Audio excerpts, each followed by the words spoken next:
Panzer IV w założeniu miał być czołgiem wsparcia. Na wskutek zmian na froncie związanym z niewystarczająco dobrym Panzerem III postanowiono zmienić jego rolę. Zamontowano w nim armatę kalibru 75 mm. Sam pancerz był stosunkowo gruby, sięgał do 50 mm, co jak na czasy zmagań w kampanii wrześniowej czy chociażby frontu afrykańskiego było zdecydowanie wystarczające. Przejdźmy do omawiania zestawu klockowego. Otrzymujemy tutaj jedną figurkę. Ma ona dosyć proste nadruki. Jako akcesorium ma tutaj lornetkę, Lugera, no i oczywiście te słuchawki do radiostacji.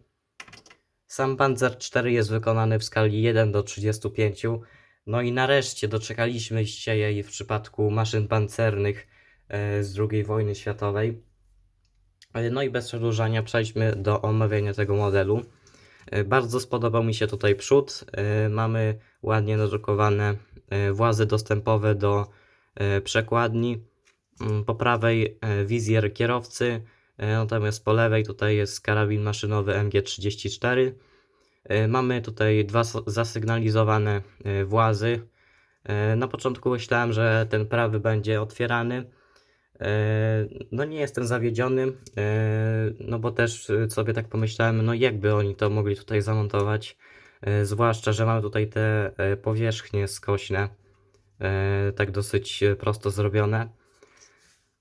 Przechodząc do boku, mamy tutaj dwa zapasowe koła, no i z nimi też się wiąże jeden problem, który mam do tego, no po prostu do samych części, bo bardzo ciężko się nakłada te nakładki gumowe na te plastikowe koła. Naprawdę po ponad 20 takich egzemplarzach strasznie bolą ręce, no i na to trzeba być już wyczulonym.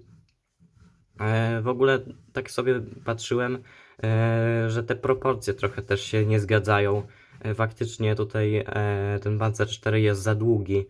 Można by było go skrócić chociażby o jeden stód. Tutaj też jakoś regulując te wszystkie koła. No a sam czołg jeździ dosyć przyzwoicie, aczkolwiek po takich dosyć chropowatych powierzchniach. No po szkle on na pewno nie będzie jeździł.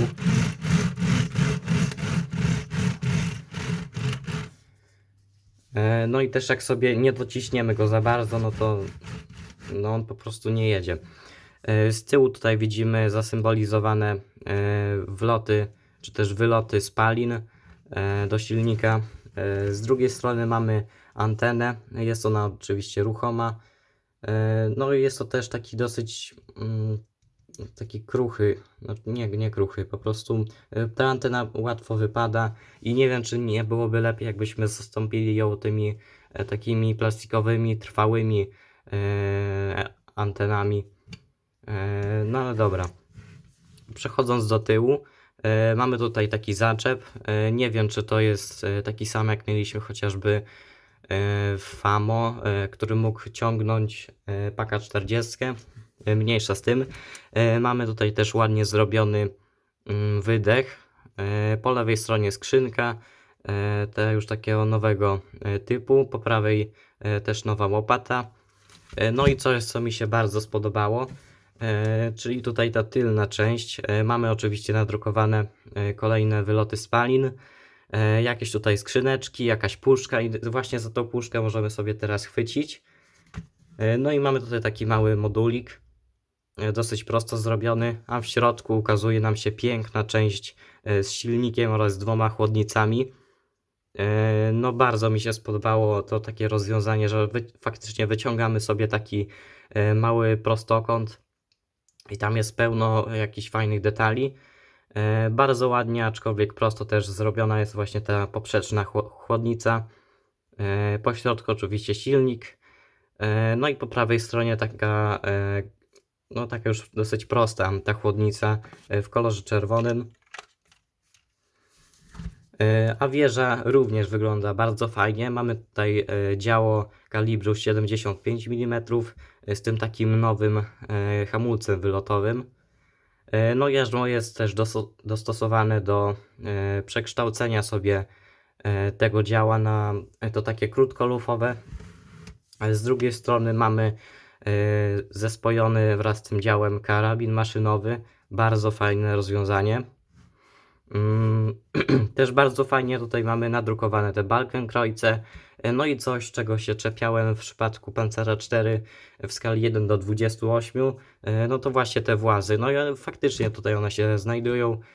No i bardzo fajnie. Nie wiem czemu w tym większym tego nie było.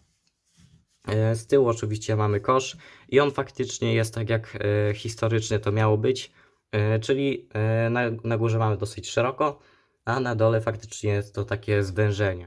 Przechodząc do podsumowania, jest to dosyć mocna pozycja.